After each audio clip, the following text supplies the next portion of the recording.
this is Natalie from NK Design. Welcome to another progress video. I was looking at old entries of my art journals. This one is from September 2013 and then the second one is from January 2014. And I thought I'd combine them into something new. So this is the page that I will be creating today, and it uses a lot of texture. It uses collage, heavy gesso, structured gel and dye. So let's get started. I already prepared my page with some tape and a thin layer of gesso, and then I used some old dictionary pages for collage, adhering with liquitex matte medium, and use my heat tool to give it a quick dry.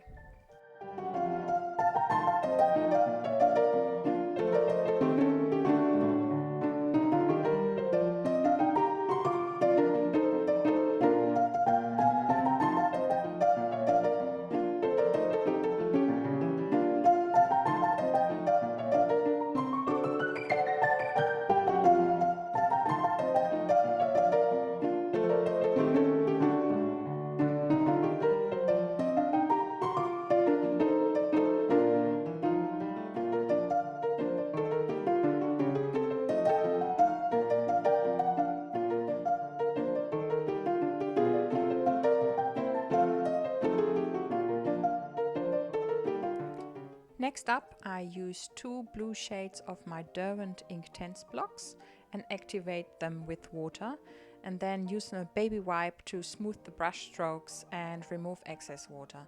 I love using Inktense blocks for backgrounds because once activated with water, the colors are permanent and you can go over with other medium and they don't move the color anymore.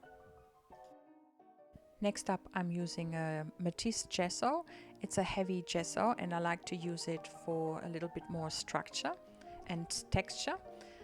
This one is made in Australia, but you can use any kind of heavy gesso if you have.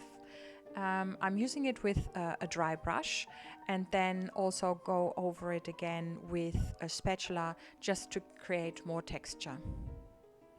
I then make sure that I use my heat tool and dry it thoroughly before I move on to the next stage.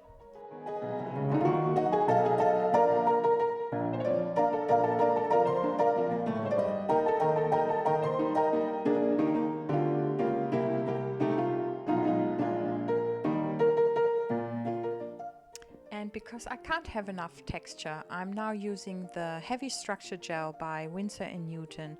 Mix it up with some of my matisse gesso to create a really thick, heavy paste. And I then use my stencil from Crafter's Workshop. It's TCW495. It's called Sea Bubbles. And I use my spatula to distribute some of the paste that I just created through my stencil onto the page.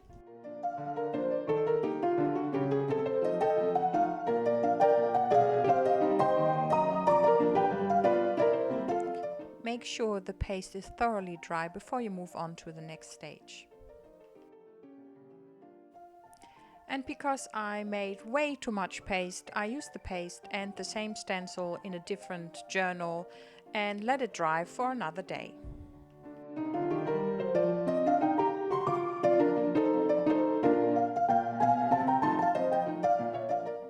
Okay, I want to add some more color to the page, and I'm using now Tumble Dye, which is a fabric dye.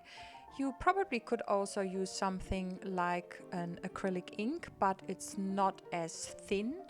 I like to use this dye because it's permanent once it's dry. So I'm adding some to the page and then spritz it with water and then move my journal around to create some drips and let it spread over the page.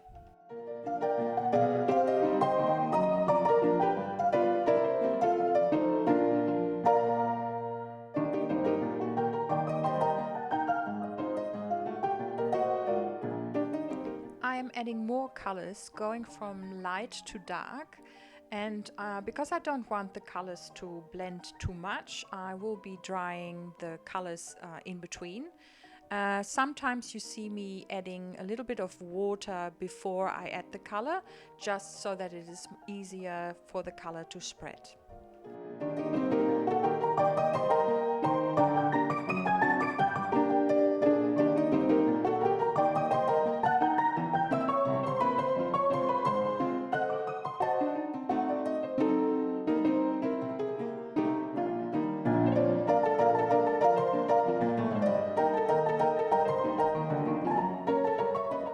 Make sure you shake the bottle well before you use the dye, because the pigments sink to the bottom of the bottle and you want to mix it well before you use it.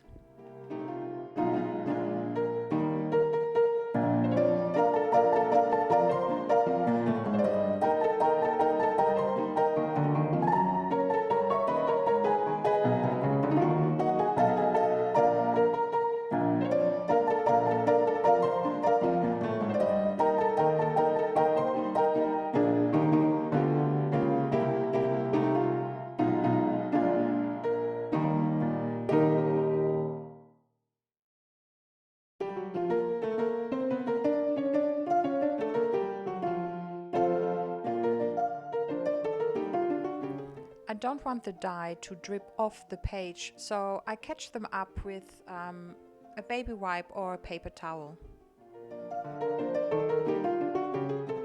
And at last, the darkest color. It's a nice dark blue, and I like the depth that it creates.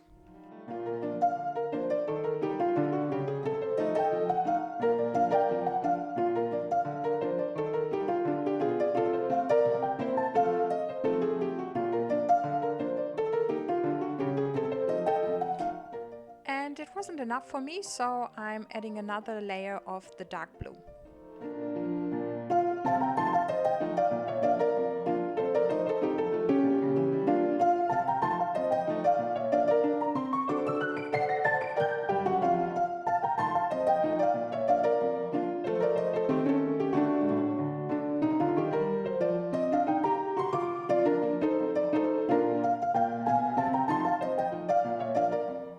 Come on, Nat, get it right. You're putting it on, taking it off again, putting it on, taking it off again. It's enough now. Stop it.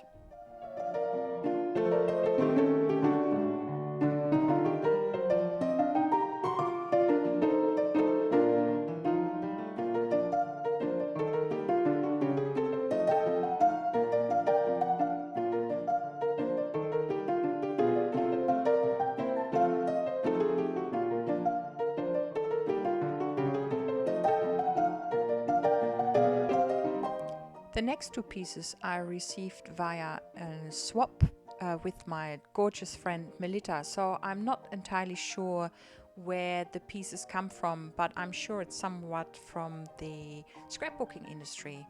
I'm using a gorgeous chevron ribbon that I cut apart, as well as some thread that I want to put underneath. At the beginning you see me taking the black frame behind the paper. I hold it actually against the light so that I can roughly sketch in where I want my text to go, and I later remove it with an eraser.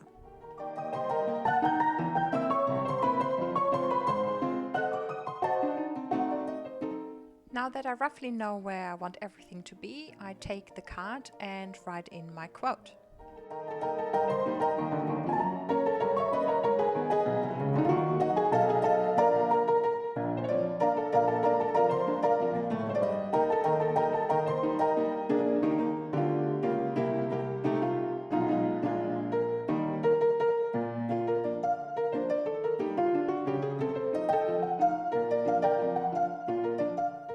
Since I'm using a black frame, I wanted to add some black color to the background as well. So I'm using black India ink and a brush to splatter some of the color onto the background. I then erase the pencil lines on the paper and use some double-sided sticky tape to adhere the frame to the paper.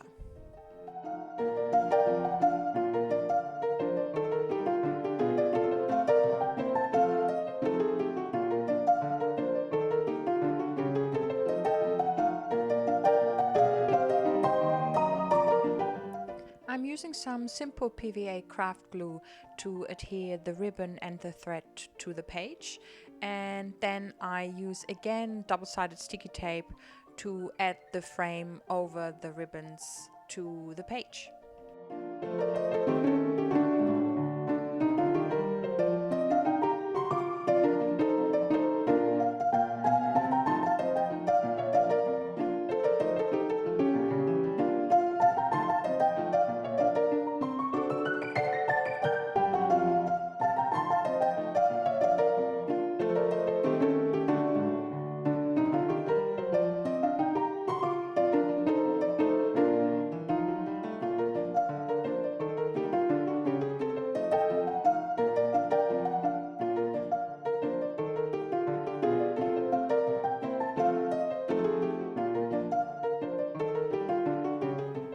All that is left to do is to add a date stamp. And voila, my page is finished. If you have enjoyed this video, please give it a thumbs up and subscribe to my channel. I see you next time. Until then, happy arting!